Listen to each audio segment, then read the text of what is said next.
स्वागत है आप सभी का इस नए वीडियो में। दोस्तों आज हम करने वाले हैं standard 12th March 2024। Yes my dear student, आज ही अगर आप कॉमर्स के स्टूडेंट हैं, आर्ट्स के स्टूडेंट हैं और आज आपने इंग्लिश का पेपर दिया है, तो आज का जो इंग्लिश पेपर है उसी का मैं सेक्शन ए का सोल्यूशन आपको करवाने वाला हूं और उसके नेक्स्ट पार्ट में हम आगे के पेपर का भी सोल्यूशन करेंगे on the demand of students की डिमांड पर। उन्होंने कहा कि सर बहुत लोगों के मैसेजेस आए कि सर सेक्शन में आप करेक्शन करवाइए। So let's start video without wasting time. Standard 12th English commerce.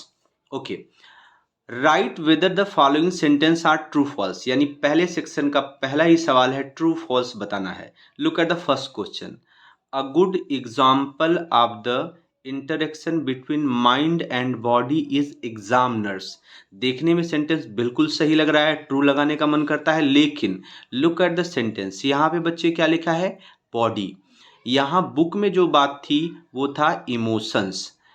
Sentence था बुक में, a good example of the interaction between mind and emotions is examiner. भावनाओं और दिमाग के बीच जो वाद संवाद का अच्छा उदाहरण है वो क्या है? एग्जाम नर्स है, यानी परीक्षा का तनाव है। बॉडी की जगह पे यहाँ क्या होना चाहिए? इमोशंस होना चाहिए। अगर इमोशंस होता तब ये सेंटेंस ट्रू था।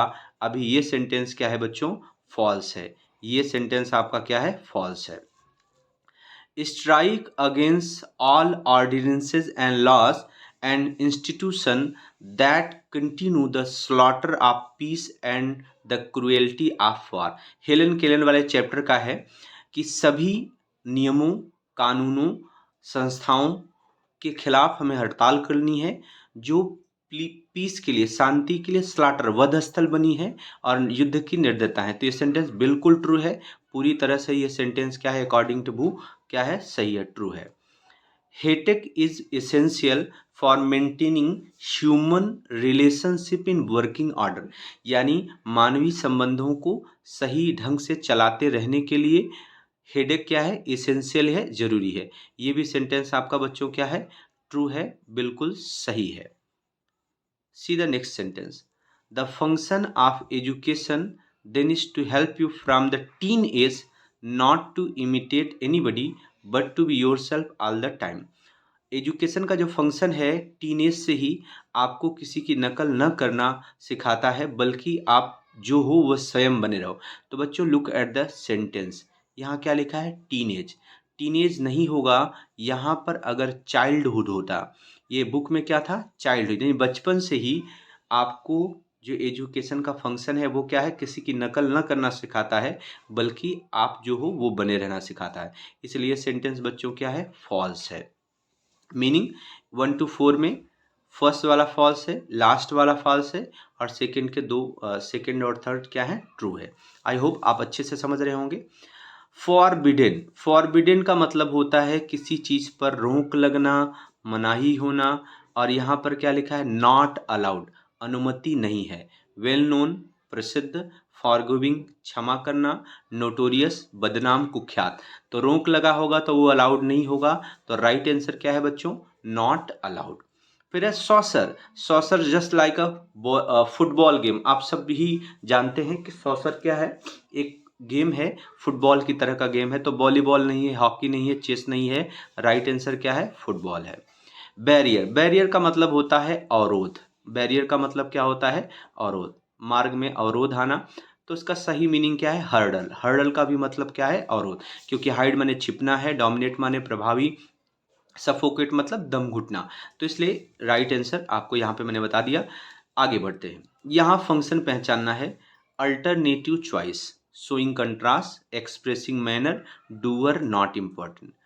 प्रकाश repaired his bicycle as the mechanic suggested. Prakash ने अपनी बाइसिकल उसी तरह से रिपेयर की जैसे मैकेनिक ने सुझाव दिया था, जैसे मैकेनिक ने बताया था। Now look at the sentence. अब देखो यहाँ पर एज आया है और एज के बाद सब्जेक्ट है और सब्जेक्ट के बाद क्या है? वर्ब है। तो ये बच्चों क्या है? एक्सप्रेसिंग मैनर है। एक्सप्रेसिंग मैनर, एज, सब्जेक्ट और वर्ब। नाउ 9 नंबर पर देखो, we should felicitate the chief guest with either a memento or boutique. बच्चों देखो, आइदर और आइदर आर हमेशा क्या होता है, अल्टरनेटिव चॉइस। तो 9 नंबर पे हमारा क्या है, alternative choice.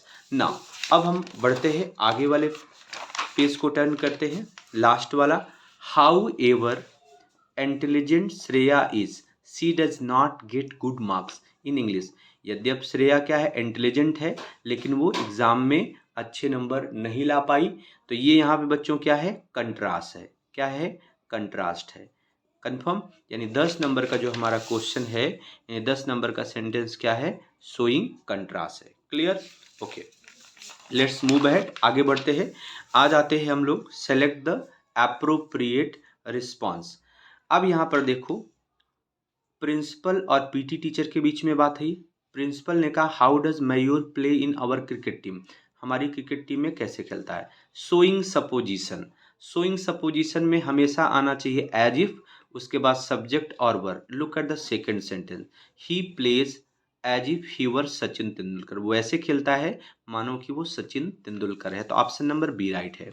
Shilpa what should I do to reduce my weight, मेरा वेट कम करने के लिए क्या करना चाहिए। फंक्शन क्या है, ऑफरिंग सजेशन, और ऑफरिंग सजेशन में हमने पढ़ा है शुड आना चाहिए, आट आना चाहिए, हैड आना चाहिए, हैड बेटर, और उसके बाद बी वन आना चाहिए। बाकी किसी भी में नहीं है। ऑप्शन नंबर ए में देखो, you had better go for a walk every day, that is the right answer. 13 पे आते हैं, why were you absent yesterday, showing reason, कारण बताना है। सिंस एज बिकॉज कारण बताता है, दो है तो कंट्रास्ट है, आई एम यूज टू है तो पास्ट हैबिट है, हैबिट है। I did not come to with view to purpose हो गया। एज देखो, as I was not well I did not come to school, that is the right answer. Question number 14 पे चलो। मोनिशा और grand माँ, मोनिशा ने कहा ग्रैंड माँ से, were you playing kho kho in your youth, अपने यूथ में क्या आप खो खो खेला करती थी। तो यहाँ पर पास्ट हैबिट है, आपको पता है पास्ट हैबिट में हमेशा क्या आता है, यूज टू, और क्या आता है, वी वन। यूज टू क्या आता है, वी वन। तो देखो, if I had a condition in the past you should play kho kho, ये शुड भी नहीं आना चाहिए। लुक एट द सेंटेंस, यहाँ पर क्या है, we use to play kho खो, यूज टू क्या आ गया, we won, that is the right answer. You will play, ये नहीं होगा, ऑप्शन नंबर सी सही है। Now green leaves and grass provide fodder for animals, हरी पत्तियां और घास क्या करती है, जानवरों के लिए चारा उपलब्ध करवाती है। ग्रीन लीव्स एंड ग्रास, यहाँ पूरा हमारा सेंटेंस सब्जेक्ट है, प्रोवाइड वर्ब है, और ऑब्जेक्ट के नीचे अंडरलाइन है।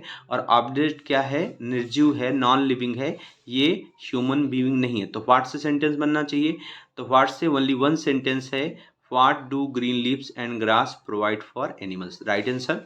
The managing trustee of school promoted Deepak as the principal. देखो, managing trustee of the school, subject हुआ, प्रमोटेड वर्ब हुआ, और दीपक क्या है, ऑब्जेक्ट है। ऑब्जेक्ट के नीचे अंडरलाइन है, और ऑब्जेक्ट हमारा क्या है, ह्यूमन है। तो ऑब्जेक्ट के नीचे जब भी अंडरलाइन हो, ऑब्जेक्ट ह्यूमन हो, तो हमेशा सवाल हुम से बनता है, WHOM, हुम से। तो यहाँ पे हमें देखना है कि हुम वाला कोई सेंटेंस है।